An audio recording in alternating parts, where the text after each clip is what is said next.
Ahí graban. A ver, grabando. Acá estamos con Jorge Garay, un amigo, un amigazo, que está radicado en estos momentos, ahora me va a contar un poco desde cuándo está radicado en San Antonio de Areco. Es un amigazo de unos cuantos añitos, y vamos a charlar con él porque él sabe mucho, está muy especializado en el tema de los mapuches, y bueno, y en muchas otras cosas, ¿no? En terrorismo y todas esas cosas que a mí me encanta y que también me he tratado de especializar en el tema. ¿Qué tal, Jorge? ¿Cómo estás? Buen día. Buen día, Ricardo. Buen día a todos tus televidentes. Muy bien, estoy muy bien, gracias a Dios. Bueno, Mateando, solito. mateando, así que bueno, acá yo también, así que salute Garibaldi. Bueno, a vos te vendría bien Garay, ¿no? Garibaldi no. Che, Está bien, Jorge, Gabriel. era un personaje. Contame, no perdamos tiempo ahí, un poco, vos pasaste por el ejército y tenés nociones importantes, amás el ejército como yo, y también tenés una descendencia como yo de militares que han hecho patria, ¿no? Han ido a hacer patria. Algunos al sur, como los nuestros, otros al norte. Y bueno, contame un poco, ¿qué haces en la radio primero? En la radio como periodista, un poquitín, y después, bueno, anda al tema de qué hiciste en el ejército, y después hablamos de lo viejo. Bueno, yo conocí San Antonio de Areco por una invitación que me hizo un conocido en común, que es Ramón Ojeda, que fue secretario de Seguridad allá en Sarmiento, y es Sí, secretario de Seguridad aquí en San Antonio de Areco.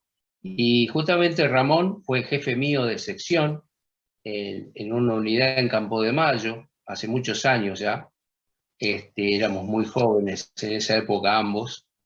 Y no, bueno, quedó una amistad con Ramón y me lo encontré hace unos años atrás, no, por ahí por el 2007, 2006, en Buenos Aires, y me invitó a conocer sus cabañas acá en San Antonio de Areco. Vine, y la verdad, con mi señora nos enamoramos de la ciudad, y así hicimos la migración interna desde mi natal Vicente López, en la zona norte de Buenos Aires. Nos vinimos aquí, empezamos a venir en el 2008, 2009, los fines de semana, alquilamos una casa y después ya nos mudamos, creo que en el 2009, 2010, ya estábamos viviendo aquí en Areco.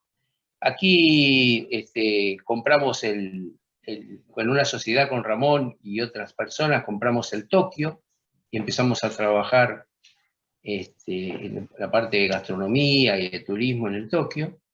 Yo conocí al dueño de la radio FM Luna, Sergio Hurtado, y a partir de ahí empezamos a tener un programa de interés general, de mucho política. Yo ya me había recibido de periodista para esa época, todavía estaba en actividad en el ejército, ahora te cuento.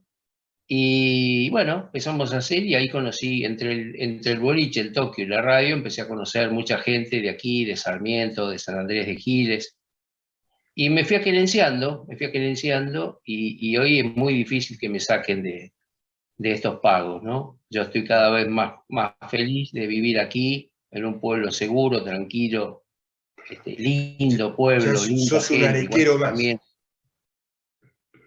Yo digo que soy arequero por opción, ¿no? Así, yo Claro. elegí ser arequero. ¿Sí? Este, con respecto a mi actividad en el ejército, bueno, como vos adelantaste, yo vengo de una familia que tiene calculamos con mi hermano que tenemos más de 150 años de tradición militar, que arranca con mi bisabuelo, que a los 16 años se incorporó a lo que era en ese momento el ejército de línea, digamos, a un regimiento que fue inmediatamente incorporado y enviado a la guerra del Paraguay. Allí sirvió, regresó de la guerra del Paraguay y estuvo en Buenos Aires un tiempito hasta que lo incorporan, lo suman al regimiento de los Blancos de Villegas, el famoso 3 de Fierro, 3 de caballería de línea. No existía el ejército argentino todavía en esa época, y va hacia el sur, hacia la campaña de Roca, digamos. Ambos lugares, ya sea la guerra del Paraguay y los Blancos de Villegas, fueron, no debe haber sido fácil estar en esas guerras, ¿no? En esas peleas. Fue muy duro, bueno, ¿no? Dale. Muy duro. De hecho, mi abuelo, o sea, el hijo de mi bisabuelo, el hijo de este mayor de caballería, don Antonio Garay, mi bisabuela le prohibió entrar al ejército justamente por lo que había sufrido mi bisabuelo, ¿no? En ambas campañas, en la campaña al Paraguay y en la campaña al desierto. Habían sufrido tanto, habían estado tan lejos de la familia, de su esposa y de sus hijos, que mi abuelo fue juez de paz en San Fernando, y recién mi padre vuelve a tomar la carrera militar y llega a ser teniente coronel de infantería. Mi hermano, por lo que sufrió mi papá, tampoco fue militar, y yo sí, yo seguí otra vez la tradición familiar. Hice el servicio militar y luego me incorporé. Hice el servicio militar en el año 77 y me incorporé al servicio de inteligencia de ejército en ese año, fin del 77, principio del 78, durante el Mundial yo ya estaba incorporado al servicio de inteligencia de ejército como personal civil de inteligencia, como agente civil de inteligencia. Y ahí estuve 35 años, hasta hace muy poquito que me retiré. Y ahí es donde pude conocer y pude aprender. Gracias a Dios estuve en una unidad de contrainteligencia, yo creo que la mejor que tiene el ejército, que era el destacamento de contrainteligencia 601, ahí, 601, perdón, ahí en Campo de Mayo. Ahí lo conocí a Ramón. Y bueno, ahí estuvimos trabajando, por suerte, sin graves contratiempos. Tuve mi bautismo de fuego en el combate de La Tablada, en el 89, participé de la recuperación del cuartel, y bueno, ahí aprendí muchas cosas y entendí y entiendo muchas cosas de las que están ocurriendo ahora, que tienen origen ya en esas épocas, ¿no? O fíjate que el tema mapuche, el tema indigenismo, lo hemos hablado varias veces, Ricardo, tiene el origen, digamos, ideológico de este problema, que no es un problema argentino, es un problema ambiental de toda América. El indigenismo así es. Sí. Exactamente, tiene origen allá por los 90, en la caída del muro de Berlín y en la convocatoria que hacen Lula y Fidel Castro al Foro de San Pablo, y ahí surge como frente de lucha del nuevo comunismo, del nuevo socialismo, post muro de Berlín. Surgen algunos frentes de lucha, te decía, como el indigenismo, como la política de género, como la mal llamada política ecologista. Esos son todos frentes de lucha del nuevo comunismo. Seguro, es porque me permitís hacer alguna acotación ahí, para que la gente entienda. Al caerse el muro de Berlín, cuando se cae el comunismo tradicional, lo que aquella época se llamaba la Guerra Fría, que nos agarró a nosotros, bueno, a toda América, a toda Sudamérica, pero básicamente, bueno, estamos hablando de la Argentina, nos pegó de lleno. y ahí se armaron los dos bandos. Cuando cae el muro de Berlín, los zurdos no saben cómo hacer, porque ya como que la lucha de clases y toda una cantidad de argumentos que tenían para la pelea, el comunismo tradicional, entre comillas, se les derrumba y ya no podían hablar de muchas cosas que hablaban cuando nosotros éramos jóvenes.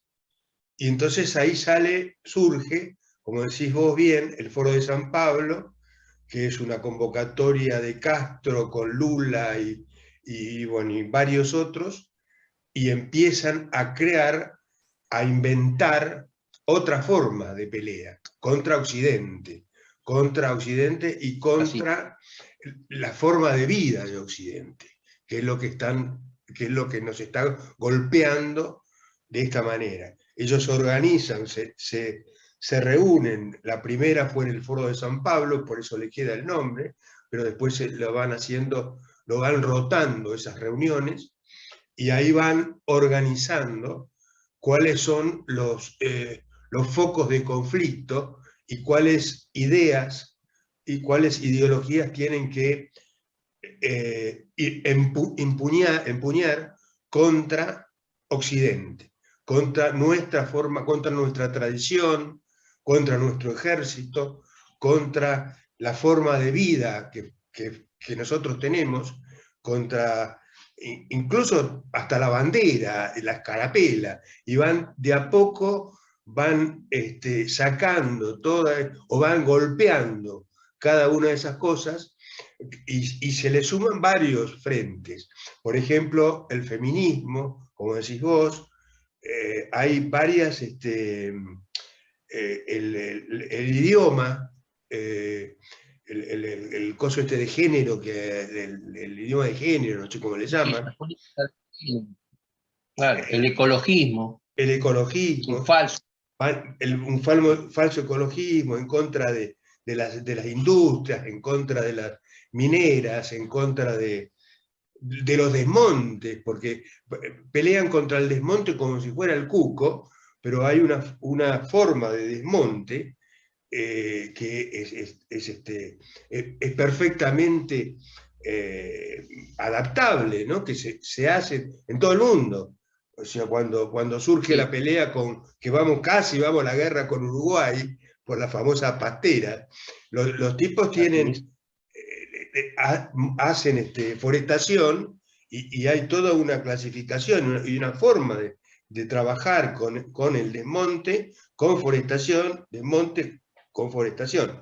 Eso en varios lados, por ejemplo en Entre Ríos, se hace muy bien. Bueno, pero no, es un detalle, pero ellos van contra el desmonte, contra las fábricas, contra las mineras, buscando el tema del feminismo malentendido, y bueno, y tantas otras cosas. Todavía continúa la teoría de la liberación, metido con la religión. Entonces, y bueno, van mezclando todas esas cosas que en sumatoria, la sumatoria de estas cosas, y en el indigenismo, como dijiste, surge, esto es todo programado, está todo pensado y todo calibrado desde este lugar para fastidiar y para dinamitar nuestra forma de vida. Pero era para que tengan un panorama de lo que estaba hablando. Sí. Es importante que analicemos el fenómeno mapuche dentro del fenómeno indigenista y dentro de esto que decía, que hablábamos, de la caída del muro de Berlín, de la caída digamos, del mundo bipolar, que hoy es tripolar o cuatripolar. Ahora si querés lo charlamos un poquito, porque hay que contextualizar el marco estratégico, porque si no, no entendés lo que pasa, por qué pasa lo que pasa con el tema mapuche, ¿no? Hubo consecuencias de la caída del muro de Berlín, tuvo consecuencias que llegan hasta nuestros días. Esto fue en el año 90, ya pasaron muchos años. Sin embargo, hay que entender algunas cuestiones. Por ejemplo, la caída del muro de Berlín dio surgimiento al Foro de San Pablo. El Foro de San Pablo dio surgimiento, en cierta forma, también al fenómeno del chavismo en Venezuela. ¿Y por qué digo esto? Porque el mismo comunismo se dio cuenta que el proceso en Cuba ya estaba muy desgastado. Fidel Castro ya estaba viejo, por una edad cronológica, no quería dejar digamos, un heredero. De hecho, nadie sabe cómo se llama el presidente actualmente de Cuba. Sí, Nadie lo sabe, pues, porque, sí. porque No no es trasciende. Castro, digamos. Claro, claro. Claro, Está Raúl claro. Castro, pero Entonces, el presidente no trasciende, sí. Yo tengo no, una claro, joya que te voy a mostrar, si me permitís. Ya que hablamos. sí, cómo no. No, nunca, es la primera vez que la muestro en televisión, pero en tu caso la voy a mostrar. Esto que tengo acá es una piedra del muro de Berlín. Mirá vos. Para Mirá mí es vos. una Y joya. ese autito, Y este autito, es una del este. claro, es una réplica del auto ruso. Acá Claro. decía, no, ahora está muy borrado, no lo alcanzo a leer. No lo voy a poder conseguir. Y esto lo conseguí hablando con un mozo de acá, un mozo no, en realidad, una persona que tenía la esquina, una pizzería que había llamado La Esquina. Ahora hay otra cosa. Y hablando con él, los hermanos de este muchacho, Ford, de apellido, Sí, claro. lo Viven ubicás a Ford. allá. Exacto. Sí, Y Marquito Ford. esa Marco, Marquito Ford, exacto. Bueno, Marco Ford, los señor. hermanos trabajan en Alemania y Así es. hacen equitación, tienen caballos y bueno, todas esas cosas, pero no me voy a demorar mucho. Y le habían regalado Sí, sí. esto a Marquitos.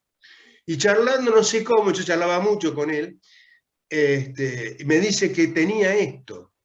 Le digo, no, pero yo quiero eso. Para mí, tener la piedra del muro de Berlín es la piedra de que cambió la historia de la libertad. Es sagrado. Y perdóname que te muestre pero para mí es un orgullo el tenerlo. Se lo cambié Sí, por mi libro. Yo escribí un libro y se lo cambié por mi libro. Pero ya yo está, también dale.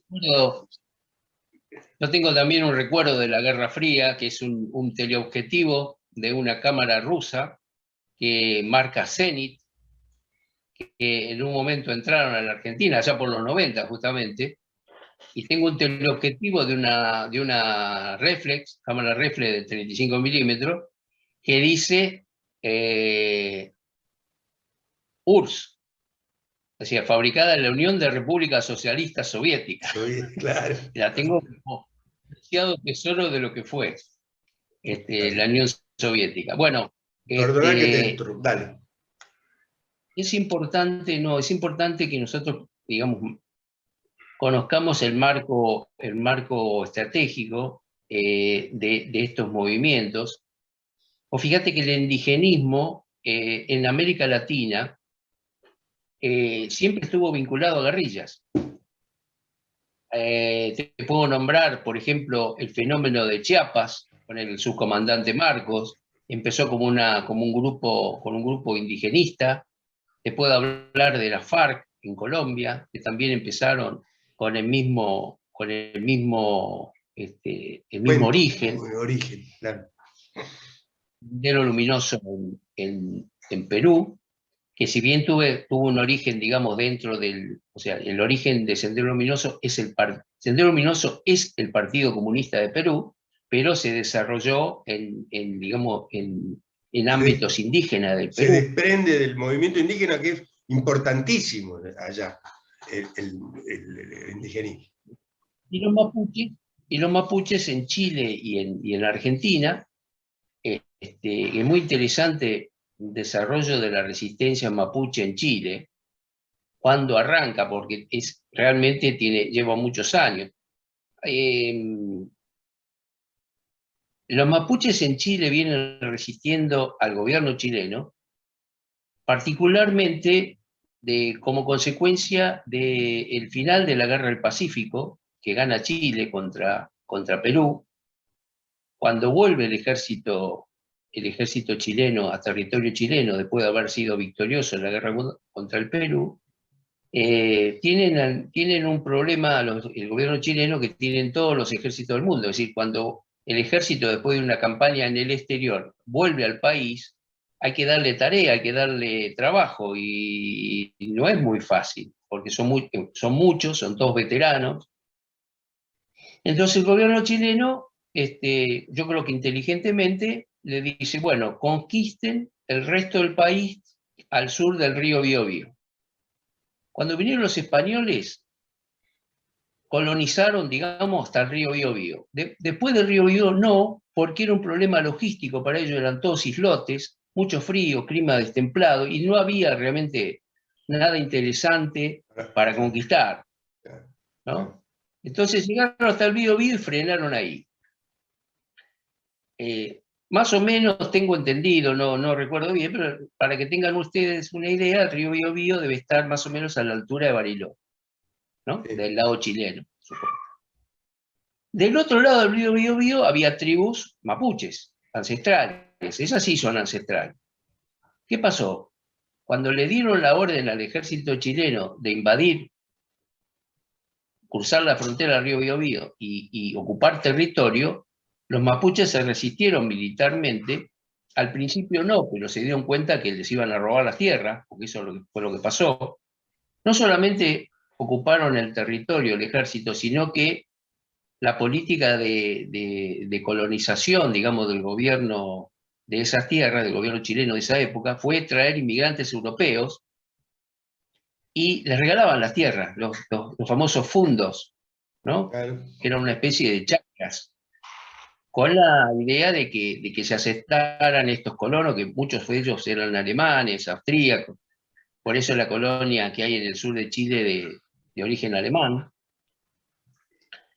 Y muchas familias mapuches, escapándose de las matanzas que hubo del ejército chileno, cruzaron la cordillera y vinieron de este lado, del lado argentino, digamos, ¿no? Ahora, no todos los que cruzaron eran... Sí, no todos los que cruzaron eran... ya era cuando... Porque algunos dicen que venían antes de que existiera la Argentina. Cuando empiezan a venir los mapuches, ya fue en 1820 o algo por el estilo, o un poquito antes, en 1817, pero en esa época ya existía la Argentina. Sí, señor. Existía la Confederación. La Confederación, ¿no? exacto. Exacto. De hecho, Rosas hace la primera campaña del desierto, porque ya había malones, no estaban, los malones de esa época todavía no estaban conformados por mapuches, sino que eran otros indios, los pampas, por ejemplo, el famoso cacique Pincén, que después va a combatir justamente contra la campaña de Rosas, contra el coronel en esa época, Villegas. Pero ya en esa época ya empezamos a tener problemas con esta invasión de malones que tenían que ver con los mapuches, que ya habían tenido problemas con los indios originarios nuestros de este lado, con los tehuelches, ancestralmente, digamos, ¿no? Habían combatido muy, muy beligerantes los mapuches. Bueno, ahora resulta que es interesante encontrar algunos comunes denominadores para entender por qué este problema, como yo te decía al principio de la charla, Ricardo, no es un problema de la Argentina nada más. Mira, yo te voy a dar algunos datos, te voy a recordar algunos datos, porque esto es público, esto no es reservado, ni secreto, ni mucho. El que quiere investigar lo tiene, para métele. Claro, hay que leer un poquito entre líneas y tener buena memoria, nada más, ¿no? O como en el caso mío, no tengo memoria, archivo todo, entonces después me pasa lo mismo. El amigo Google me ayuda a encontrar algunas cosas. Pero, por ejemplo, ¿Quién era la abogada o una de las dos abogadas que tenía este terrorista Jones Walla? Que les recuerdo, está preso en Chile por actos terroristas en Chile. Y por supuesto en la Argentina también, ¿no? Pero fue extraditado a Chile por pedido del gobierno chileno por atentados terroristas. Muy bien. La abogada era Elizabeth Gómez Alcorta. ¿Quién es Elizabeth Gómez Alcorta? Por ahí te suena. Es la actual ministra de Mujeres, Géneros y Diversidad de la Nación. Ahí tenemos otra vez la presencia de política de género. Muy bien. Esta es una abogada de 49 años que también fue abogada de otra terrorista condenada, que es Milagro Sala, jefa de una organización política también de origen indigenista, que es la Tupac Amaru, en Jujuy. Además de esta abogada, que por supuesto hoy es miembro del gabinete, y ahí vemos la relación que existe entre el actual gobierno nacional y los mapuches, entre el actual gobierno nacional y obviamente la relación con Milagro Sala también. Pero acá hay un dato que lo denunció correctamente el senador Pichetto, o el actual auditor general de la Nación, Miguel Ángel Pichetto, porque él mencionó que los abogados actuales de los mapuches que están ocupando territorios y privados y de parques nacionales en el sur son 3 exmontoneros. Uno, el más conocido, Roberto Cirilo Perdía, Eduardo Soares y Gustavo Franquet. Estos 3 abogados son miembros de la Gremial de Abogados, es una organización de abogados que se han dedicado los últimos años a defender cuanto terrorista ha pisado suelo argentino. Desde miembros de la ETA, detenidos en la Argentina con pedido de extradición de España, por ejemplo, Laris Iriondo, Jesús o Josu Laris Iriondo, miembros de Sendero Luminoso, miembros de las Brigadas Rojas y miembros del Ejército del Pueblo Paraguayo, todos ellos terroristas, y actualmente son abogados de mapuches que están haciendo actos terroristas, como los que vemos casi todos los días por televisión, en la Patagonia. Muy bien, ¿qué quiero decir con esto? Que hay una línea ideológica, política, que tiene que ver también, y vamos al día de hoy, porque estos abogados también son los abogados, fíjate vos, Ricardo, de los anarquistas que, por ejemplo, pusieron una bomba en el mausoleo de Ramón Falcón, en el cementerio de la Recoleta, les explota en la mano a estos terroristas argentinos anarquistas. Los abogados son estos mismos muchachos. ¿Me permitís hacerla, porque después vamos a hablar, pero un poquitito, hacer ahí la acotación de lo que te decía de mi bisabuelo, que te conté ya, pero bueno, le cuento a la gente, que también militar, que luchó en el norte, pero fue también a luchar al desierto con Roca, fue decán de Roca, y era de los primeros egresados del colegio militar, compañero de Ramón Falcón. Compañero de Ramón Falcón. Era compañero de colegio militar de Ramón Falcón, de Donovan y bueno, y algunos otros que no eran tan conocidos, pero Ramón Falcón fue tan conocido que por eso lo nombran la escuela de policía, ¿no? Ramón Falcón. Pero bueno, quería contar eso porque lo nombraste, dale. Así es. Anoche o antenoche, unos encapuchados atacaron con bombas molotov la sede del diario Clarín, ahí en la calle Piedras. Yo estoy convencido que tienen que ver, que son anarquistas, y que el ataque tiene que ver con digamos, la muerte de un mapuche en el sur, en Cuesta del Ternero. Por supuesto, todavía ninguna organización anarquista, terrorista anarquista, se ha adjudicado el atentado, pero no va a pasar mucho tiempo para que pase esto. Estaba revisando en mis archivos la cantidad de atentados anarquistas, inclusive un dato importante. Hay antecedentes que tienen por lo menos más de 10 años de anarquistas chilenos que han cruzado para el lado argentino y han hecho atentados incendiarios en la Argentina. No solamente en la zona sur, en Chipoleti, en Neuquén, sino también en la capital federal. Hay antecedentes de estos muchachos. Les encanta el fuego, ¿no? El fuego como elemento que une, el fuego une a los mapuches con los anarquistas. Es decir, es una metodología común, la reivindicación del fuego. Los ataques mapuches en el sur de Chile, la mayoría son incendiarios. Incendian madera, incendian camiones, incendian viviendas, incendian iglesias, que es muy importante este dato, el ataque a las iglesias. Los anarquistas... De hecho, Jones Wallace está detenido, como dijiste, en Chile, por incendiar una casa donde murió gente. Así es. Pero así dale, es. Continúa.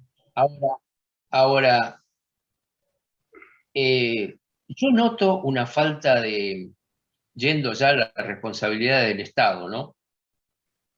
Yo noto una falta de decisión política de hacerse cargo de que el ataque a Clarín fue un ataque terrorista.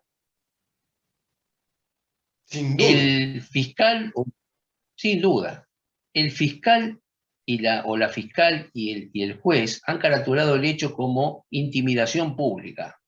No, señores, no es intimidación pública, es un atentado terrorista.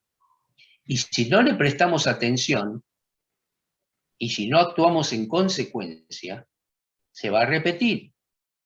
Porque intimidación pública... Lo que pasa es que además, que como encadenado con todo lo que estás diciendo, acá, como no les conviene a muchos categorizar qué es el terrorismo, diferenciar, catalogar qué es el terrorismo, no está. Así es. No está categorizado, precisado qué es el terrorismo, que les conviene a muchos. Y agrego a esto, claro, que del Foro de San Pablo son miembros, nuestro presidente actual es miembro de lo que hablábamos del Foro de San Pablo.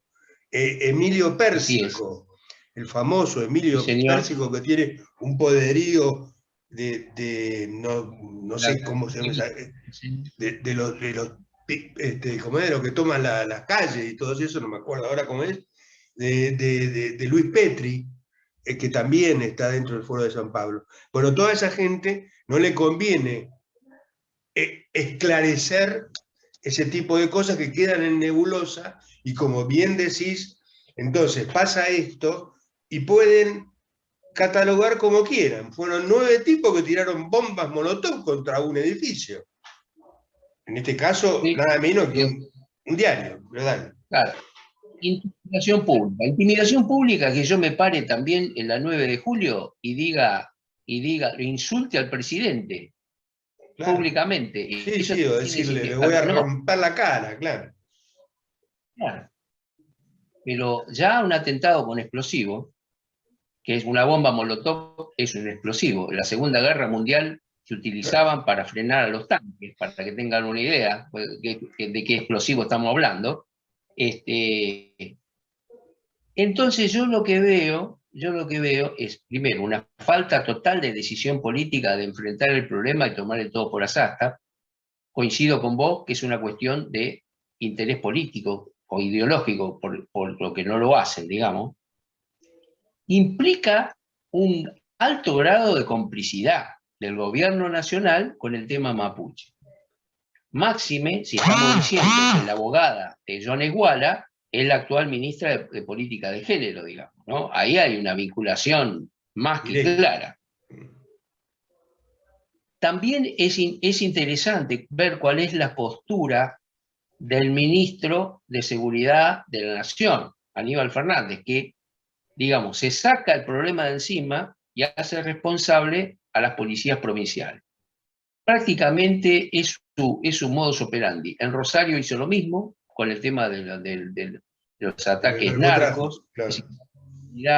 Es de la policía de la provincia de Santa Fe, claro, no de la Fuerza Federal. Y lo mismo pasa con, a pesar de que es territorio federal que están usurpando los mapuches en muchos casos, en el sur, es territorio federal, porque son, digamos, parques nacionales los que están usurpando. Y los parques nacionales son federales, o sea, ahí debería actuar las fuerzas federales.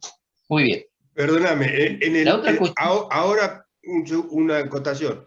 En el sur lo que pasó es que hubo un muerto ya, habiendo pedido, como decís, la gobernadora, que vayan, que atiendan, que hay un problema, que yo cuento que no le dan bolilla, que se arreglen solo, han ido ahí gendarmes para cuidar que no entren, pero ya hay un muerto y no dejaron entrar al fiscal, a la fiscal, al territorio mapuche. O sea que están... Supuestamente. Es de locos. Tenemos dentro de la Argentina un territorio mapuche, no es Argentina. No es Argentina. Yo no concibo esto y que la gente acepte esta locura que tenemos dentro de la Argentina, un territorio que pertenece a la República Mapuche. Es de locos, pero bueno, continúa. Sí. No, es importante puntualizar algunos temas de este caso particular del muerto, ¿no? Porque sin lugar a dudas hay complicidad, como decía, del gobierno nacional por inacción. Exacto. Vos podés ser cómplice por acción o por inacción. Claro. En este caso, por no hacer. Pero también hay una tremenda pasividad del gobierno de Río Negro a cargo de Arabella Carreras, porque la verdad es que nunca se ha hecho cargo del problema mapuche, ¿no? Que es un problema que afecta propiedad privada, afecta a los vecinos, afecta a la seguridad pública, afecta la transitabilidad de las rutas, afecta la economía regional, porque imagínense, estos hechos de violencia se están dando, por ejemplo, en el Bolsón, y el Bolsón es una ciudad turística, que en esta época del año recibe muchísima gente. Bueno, yo si tuviera que ir con mi familia al Bolsón, pero claro, yo si tuviera que ir con mi familia en este momento a Bariloche o al Bolsón, pero sin lugar a dudas no voy. Claro. Y además, dejame una aclaración que vos mismo la hiciste, telefónicamente charlábamos, que estos mapuches, les dicen algunos pseudo mapuches, son mapuches, pero no son todos los mapuches así. O sea, los descendientes de mapuches, como los descendientes de muchísimo indigenismo que hay en la Argentina, que están totalmente adaptados. Sí. Hay mapuches totalmente adaptados a la República Argentina. ¿Cómo? Señor. Que están asimilados a la sociedad argentina. Es decir, yo lo que he visto, estando en el sur, que familias mapuches, pobres, gente de muy bajos recursos, mandan a los chicos a la escuela, los chicos van de uniforme de guardapolvo blanco, cantan el himno, respetan la bandera, trabajan en comercio, en industrias, tienen, digamos, Inclusive yo te contaba, Ricardo, que yo tengo compañeros, camaradas del ejército de origen mapuche, que son oficiales oficiales y suboficiales del ejército argentino, y que dan la vida por la patria, digamos. Ellos no. En realidad, si vos te pones a analizar un poquito quiénes son estos pseudo mapuches, tienen mucho más de anarquistas y de comunistas que de mapuches. Esa es la realidad. Voy a poner un ejemplo de anarquista. El ejemplo de Maldonado, ¿no? Maldonado no era mapuche y estaba haciendo un apoyo, digamos, una actividad de usurpación de unos terrenos allá en Cuyamén, cortando rutas, y no era mapuche, digamos. La realidad es esta. Pero bueno, volviendo al tema indigenismo, hay una línea que une los mapuches de Chile con los mapuches de Argentina. Hace poquitos días fueron detenidos en la frontera en un paso, lo llaman ilegal, en realidad son pasos que no están controlados por ninguno de los dos países, no son ilegales, vos estás todo el tiempo por ahí. No hay filtro ahí, sí.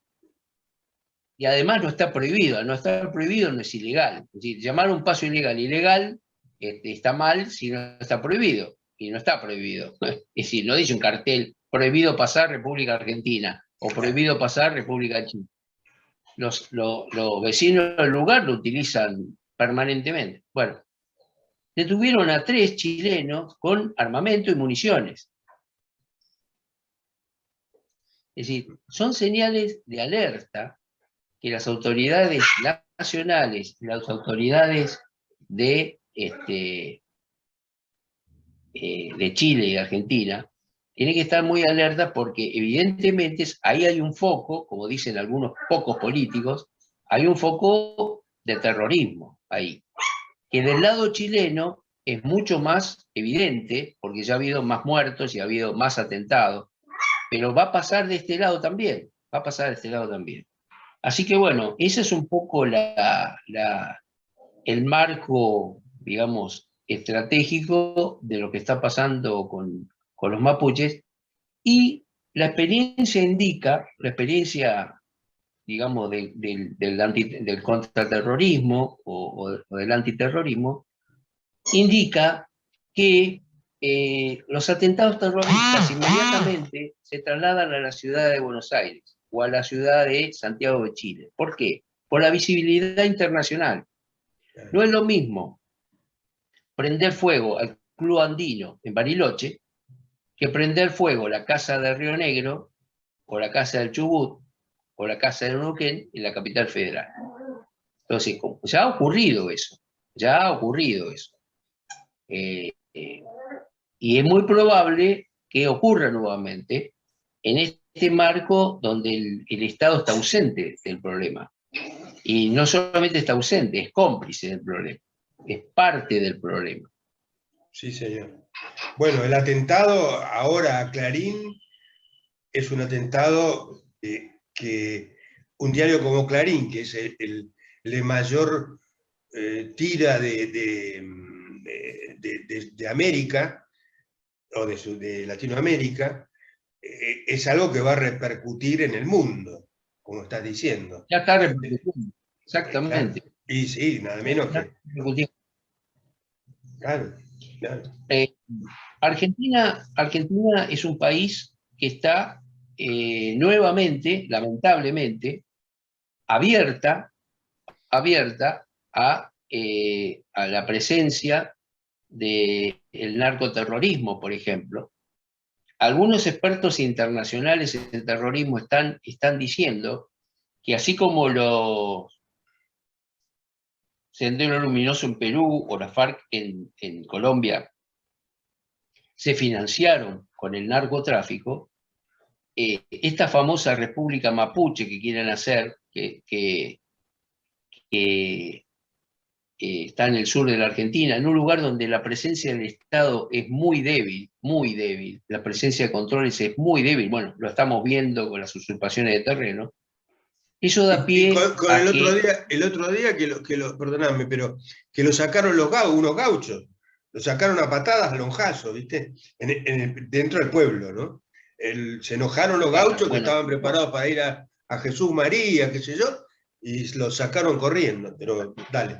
bueno, cuando el Estado está ausente en la represión del terrorismo, el fenómeno que ocurre es el fenómeno de las autodefensas.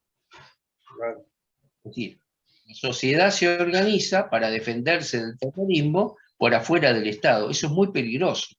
¿Eh? Pero bueno, yo, si vos me preguntás a mí cuál es mi hipótesis del muerto que hubo, yo creo que el muerto no fue la policía, sino que fueron pobladores de la zona, cansados de que usurpe las tierras, y fueron y le dieron una lección, digamos, ¿no? Váyanse de acá porque los vamos a matar a todos. Y O una guerra entre es ellos, una importante interna, sí. Pero dale. ahora, sí, sí. Yo no creo que haya sido entre ellos, ¿eh? Yo creo que son los pobladores de la zona contra los usurpadores. Es una cuestión de usar la lógica, Ricardo. Si te ocupan tu casa y vos vas a la comisaría a hacer la denuncia y hacer la denuncia a la fiscalía y nadie hace nada, nadie mueve un pelo. En un momento dado vos vas a juntar un par de amigos, vas a ir a la casa a tu casa y lo vas a sacar a patada. Bueno, esto es algo parecido. Me parece a mí. Sí, sí. Me parece a mí. Ya nos pasó en la historia, Jorge. Tenemos la experiencia de nada menos que de la AAA. Cuando en su momento, estando Perón, nada menos que Perón, en el gobierno, los Monto y los herpianos, los montorpianos, se transformaron en insoportables con todas las cosas que hacían. Cuando los echó de la plaza, la famosa discurso donde los imberbes, mocosos imberbes, que yo, y los echa a todos en la plaza y se van todos de la plaza. Creo que está documentado eso. Nosotros lo hemos vivido. Pero a ver qué pasó que te fuiste, a ver si apareces. Perdí un segundo. A ver, te escucho, pero no te veo. Sí, a ver un segundo, ¿eh? Un segundo. Bueno, yo mientras tanto, si se puede aparecer, que fue, muchos ahí estamos, le dicen que era López Rega, yo a mi juicio fue Perón directamente, que era un militar que no se dejaba tocar la cola fácilmente, ¿no? Y se hinchó los cocos y armó la AAA y se armó un despelote barro. Pero cosa que no debería suceder, pero bueno, no vamos a remontarnos tan atrás. La diferencia es que en el caso de, por ejemplo, las autodefensas unidas de Colombia, no surgen del Estado, no surgen desde el gobierno colombiano, que si bien después sí hubo, digamos, un apoyo, inclusive hasta de los Estados Unidos, ¿no? Eso se ve bastante bien claro y es bastante correcto desde el punto de vista histórico, las películas de los narcos, ¿no? Donde se ve que se organiza la guerrilla de derecha, de ultraderecha, y atacan a la guerrilla de ultraizquierda, con apoyo inclusive de los Estados Unidos, pero en un primer momento fueron los mismos pobladores de las aldeas que empezaron, claro. En el caso de la AAA fue desde el Estado que se organizó esta reacción, porque la verdad es que era una guerra no convencional, donde no había un ejército del otro lado, sino que había un grupo en la clandestinidad. Entonces se armó otro grupo en la clandestinidad desde el gobierno para enfrentarlo, ¿no? Ahora, eso es muy peligroso porque se terminan la ley, se terminan las reglas, se termina todo. Bueno, yo creo que algo de eso debe haber en el sur. Yo estaría muy enojado si me usurparan mi casa, mi terreno, y además no solamente es la usurpación, sino que no permiten el libre tránsito de los vecinos por esa zona, digamos, ¿no? Tienen controles, los mismos pseudo mapuche. Y vos fijate una cosa, un dato curioso, Ricardo. En la zona donde se produce el muerto, había 2 controles de la policía de Río Negro.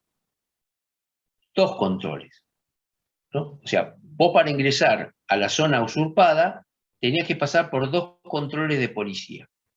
Uno de la policía común, digamos, y otro de un grupo especial de la policía de Río Negro, que creo que se llama COER, son las siglas del Grupo de Operaciones Especiales de la Policía de Río Negro. Aparentemente, un solo vehículo con 2 personas armados con fusiles, pasaron esos 2 controles, y fueron los que, digamos, asesinaron a este usurpador, ¿no? Lo cual a mí me muestra, o yo tengo la hipótesis, de que la policía miró para otro lado, para que pasen estos 2 muchachos que no eran policía, para mí te vuelvo a repetir, son vecinos de la zona, claro. pobladores, y los gauchos están en el mismo sentido, es decir, ¿quién tendría que haber parado a los mapuches haciendo destrozo ahí en la ciudad, rompiendo vidrios? Tendría que haber parado a la policía, sin embargo la policía no estuvo, y sí estuvieron los gauchos, que los corrieron a rebencazo, y que pudo haber muerto de ambos lados, porque si alguno estaba armado en ese momento, yo creo que... Bueno, eso es la total ausencia del Estado. Ya te digo, complicidad en el caso del gobierno nacional y una pasividad realmente increíble por el lado del gobierno de esta señora que se llama Arabella Carrera, que uno la escucha y realmente tiene muy poca sangre, ¿no? Muy poca decisión política de enfrentar el problema. Yo creo que están mirando para otro lado, y así, mirando para otro lado, como hicieron las autoridades de Santa Fe, ocurren los eventos como ocurren en Rosario, ¿no? Miraron para el costado hace mucho tiempo y bueno, ahora tienen la situación que tienen. Y se desmadra. Y después, lo que pasa es que queman todas esas cosas, pero hay que agarrarlas, les queman las manos y le tienen miedo a enfrentar el tema, y cuando lo quieren enfrentar ya tiene una dimensión, como decís vos, lo que pasa en Santa Fe, que ya desbordó, y entonces hay que aplicar una mano dura muy severa, ¿no? Que no están dispuestos a hacerlo. Pasa lo mismo, va a pasar.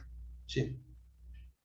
Hay que aplicar, a ver, yo escucho y veo, conozco bien Rosario, tengo muchos colegas míos allá, hemos estudiado juntos, justamente hemos hecho un curso de seguridad con instructores israelíes, con amigos que viven en Rosario, la mayoría de ellos civiles, abogados, que son los mejores del universitarios. mundo, tengo entendido, ¿no? Los instructores israelíes y la Mossad es tremenda, es lo mejor que existe. Así es. Y así es. Y tiene mucha experiencia antiterrorista, ¿no? Bueno, el curso que hicimos hace unos años me llevó a estar en contacto con estos amigos de Rosario, y ellos me tienen actualizado, digamos, minuto a minuto de lo que justamente ayer a la noche estuve conversando con uno de ellos, que es profesor en la Universidad de El Salvador, allá en Rosario, profesor de seguridad, es un experto en seguridad. Y me decía que la hipótesis que tienen ellos de trabajo a nivel universitario es que estos atentados contra los restaurantes tienen que ver con una modalidad del crimen organizado que no es nueva.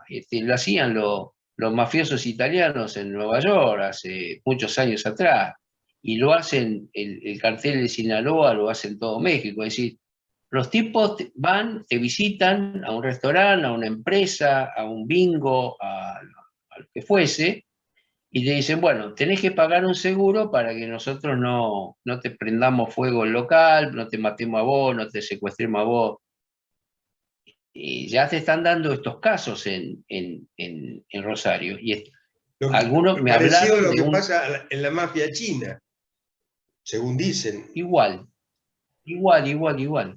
Y me están hablando de valores de 400.000 pesos por mes, el seguro antinarco, digamos, ¿no? Y hay mucho miedo en la sociedad, porque estos muchachos de la banda de los monos son realmente muy violentos, son asesinos en potencia, no son Claro, narcos, son asesinos. Los sicarios que tienen meten sicario. terror y además es una forma de presionar al gobierno para llegar a algún tipo de negociación para bajarle las penas a los condenados, a los canteros que están condenados, para volver a un nivel de violencia aceptable de un gobierno democrático, ¿no? Es una extorsión a los privados, pero además es una extorsión, una muestra de poder hacia el gobierno de Santa Fe. Claro, claro. Ahora, Hasta dónde me permiten llegar? Es el exactamente, punto, ¿no? A ver, van claro, avanzando, avanzando, avanzando, y si no hay un Estado que dice, bueno, chicos, hasta acá no, de acá no pasan, van avanzando más y más y claro, más y más hasta llegar a todo esto que está pasando. claro. Y ellos avanzan rápidamente porque encuentran una clase política que no tiene la decisión política de combatir al crimen organizado, ni el Estado Nacional, ni el Estado Provincial, ni la Municipalidad de Rosario. Por Es supuesto. así, lamentablemente. Y además buscan, digamos, me parece que, a ver, si vos querés clavar un clavo en la pared, no vas a usar un pañuelo, porque no lo vas a poder clavar nunca. Bueno, vos tenés que utilizar el instrumento adecuado para la tarea.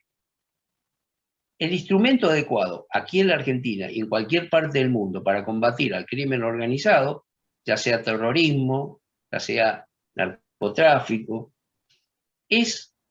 no son los patrulleros, no son las cámaras de seguridad, no son la presencia masiva de gendarmes o de policía en las calles, porque está comprobado, uno de los tiroteos a restaurantes de la otra noche fue en cercanía, creo que eran 3 cuadras o menos de una comisaría. Es decir, no los ahuyenta a los patrulleros. Los que No, realmente ellos les temen a dos palabritas: inteligencia criminal eso. y investigación criminal. Y eso no se hace con patrulleros, justamente todo lo contrario. Es decir, cuando actúa la gente de investigaciones o cuando actúa la gente de inteligencia, no hay patrullero. Entonces, esa es, digamos, la clave. En toda parte del mundo se trabaja así. Ahora, ¿qué significa trabajar con inteligencia o inteligencia criminal o investigaciones? Por ejemplo, infiltrar las bandas. Por ejemplo, tener agentes encubiertos dentro de las bandas de narcos, dentro de la banda de sicarios. Por ejemplo, Me gusta cómo lo va cerrando porque tenemos 5 minutitos nomás. No, nos da el. Dale, claro, dale. por ejemplo, tener agentes encubiertos o los famosos testigos, ¿no? O sea, quebrar por acuerdo con la justicia a Exacto. delincuentes que empiezan a trabajar para este lado de la justicia, digamos, ¿no? Arrepentidos, vamos a llamarle Arrepentir. así, arrepentidos. En toda Ujú. parte del mundo se trabaja así, acá no, acá evidentemente, porque la verdad es que la policía de Rosario, la policía de Santa Fe, es parte del problema. No es ajena al problema, Ricardo, lamentablemente. Yo recuerdo, el jefe de la policía de Santa Fe fue detenido vinculado con narcotraficantes de la banda de los Monos. Y es simple la investigación para saber si un policía está implicado o no está implicado en este tipo de delitos. Es ver su patrimonio. Simplemente con ver qué tiene el comisario vos te das cuenta de qué lado de la ley está. Claro. Y lamentablemente, si hacemos una investigación de asunto interno del patrimonio de los comisarios de la Policía de Santa Fe, vamos a encontrar que una ínfima parte realmente vive acorde a los ingresos que tiene. El resto, y ni hablar de los políticos, ¿no? Ni hablar de los políticos. Claro. Lo que pasa es que ahí tenés, como decís vos, primero inteligencia y después el otro gran tema que nos falta, es la justicia. Dentro de la Por justicia, supuesto, ¿no? Estamos hablando de la por policía supuesto. y todo eso, pero además con una apoyatura o un alejamiento de la justicia, de la famosa puerta giratoria y todas esas cosas, que influyen en todo Totalmente, esto terriblemente. totalmente de acuerdo. La justicia es de todo el sistema penal argentino. El sistema penal argentino está compuesto por varias instituciones, por ejemplo, la policía, por ejemplo, el servicio penitenciario, por ejemplo, el patronato deliberado, que son instituciones de la democracia. Pero la justicia penal, la justicia en realidad, es un poder del Estado. Seguro. Es parte del gobierno, no está fuera del gobierno, es parte del gobierno. Por supuesto. Entonces, Eso si es la la justicia... República. La República son los tres Claro, poderes y el Poder así, Judicial es bueno, uno de los poderes.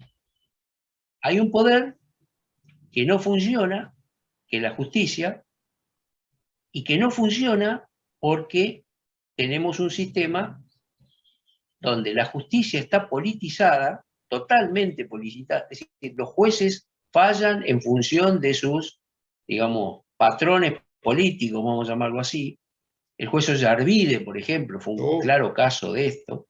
oh, Y además tenemos la política judicializada, es decir, cualquier político que toma una decisión y el político que está enfrente no le gusta, la judicializa. Entonces, así no funciona en ninguna parte del mundo. La justicia, si no es independiente, no es justicia. Y acá no solamente no es independiente, sino que es absolutamente lerda. Lerda a propósito, ¿no? sí, sí, Porque porque es no es parcial, lerda, claro. no es Sí, sí, parcial. Entonces, una causa puede durar 15, 20 años. claro, Listo. claro. Si dura más de 2, 3 años, ya no es justicia. Así nomás. Sí, sí, seguro, sin duda. Este, Se bueno, está estamos tapando. Claro. exactamente. Así que bueno, esa es la situación. Soy bastante pesimista en este rubro de, digamos, del tema mapuche, del tema seguridad, el Rosario. Soy bastante, porque ya digo, el problema es estructural. Aunque cambiemos toda la policía de Rosario y tragamos la policía de Estocolmo, esto no va a mejorar, porque es una decisión política judicial también, ¿no? Claro, claro, claro. Pero lo Y, mismo que los y mapuches, bueno, pasa lo mismo. No hay una exactamente. decisión, porque vos fijate cómo un par de gauchos de a caballo terminaron con algo que la policía... Vimos quemar una iglesia, lo vimos por televisión, cómo quemaban la iglesia y salían las mapuches, entre comillas, o los mapuches, salían de quemar la iglesia y salían caminando. Y estaba la Así es, policía ahí, miraban. Si vos decís, no, no puedo creer. así es. Y bueno, y ahora los gauchos que estaban preparándose para, creo que era para ir a Jesús María, estaban ahí casualmente y les tocaron la cola a los gauchos y los tipos a rebencazo lo sacaron corriendo. Cuando estaba la Me policía mirando. gustaría, Sí. claro, la policía mira. Me gustaría cerrar con esto, Ricardo. Miremos lo que está pasando en el sur de Chile. Hay estado de sitio en el sur de Ah, Chile. sí. Las Fuerzas Armadas Tenés chilenas razón, qué están ocupadas. tema. Y si llega a ganar el candidato de la derecha, que ahora va digamos, Casi. a Sí. segunda vuelta, llega a ganar las elecciones, va a meter más presión en el sur, porque Piñera los está tratando con guante de seda también a los mapuches, Sí, ¿eh? No va a Piñera, fondo. Y la Armada Piñera chilena está arrugó. muy enojada. Exactamente, las Fuerzas Armadas chilenas están muy enojadas con Piñera, ¿Eh? justamente por no ir a fondo. Ahora, Porque además este muchacho, le dijeron cuando les pidió ayuda, Piñera, el ejército chileno le dijo, mire, presidente, que nosotros, el ejército, no utiliza bala de plomo, bala de goma, claro, utiliza bala de plomo. El exactamente, ejército no va a salir dice, con bala de plomo, de goma, digo. Por claro, supuesto no claro. quiso y así están las consecuencias, cosa que si gana, como decís vos, este otro va a ser diferente. Y como Se va vinieron a en una poner, época, los mapuches se van a venir para acá. totalmente de acuerdo. Es así. Mirá, ese fenómeno, viste, del globo, que cuando vos metés presión de una punta al globo, el aire se va para la otra, fue lo que pasó en Brasil, cuando subió Bolsonaro, las principales organizaciones narco brasileras se fueron a Paraguay, y algunas ya están operando en el sur de Brasil, en la frontera, en Rivera, la frontera con Uruguay. Uruguay. Ya está teniendo Uruguay ahí en la frontera, que es una triple frontera en realidad, porque está el sur de Brasil, norte de Uruguay, y está del otro lado del río Uruguay estamos nosotros. ¿Sí? Ahí nomás está el problema. Así que bueno, yo soy bastante pesimista. Vamos a ver cómo se desarrollan los acontecimientos. ¿Cómo desarrolla la política? Bueno, nosotros seguiremos charlando en lo personal, porque me encanta hablar con vos. Tenemos opiniones muy semejantes, y no va a ser la última vez que tengamos esta charla en forma televisiva, porque creo que es una forma de que algunos que nos ven puedan entender qué es lo que está pasando. Que estén en contra o a favor de lo que pensamos, ¿no? Así que bueno, yo te agradezco muchísimo que participes en esta charla y no va a ser la última. Vamos a dejar pasar un poco el tiempo para ver cuáles son los acontecimientos, qué está pasando en esta Argentina querida, y bueno, y veremos cómo se desarrolla la cosa. El agradecido soy yo, Ricardo, y bueno, a tu disposición para ambas cosas, para tomarnos un café off the record o para participar. Para mí es un honor participar en tu programa. No, por favor. Todo lo contrario. Alguna vez si necesitas ayuda, digo, que participe en algún programa tuyo, también te ofrezco, estoy a disposición. Así que bueno, muchísimas gracias, Jorge Garay, y a todos ustedes. Les agradezco como siempre la presencia y espero que hayan conocido opiniones y que esas opiniones les ayuden a pensar a favor o en contra, pero que les ayuden por lo menos a estudiar los temas de lo que les pasa a nuestra querida Argentina. Así que será hasta la próxima a mi manera. Chao, muchas gracias. Chao, chao. Chao. Ay, no puedo. Ay.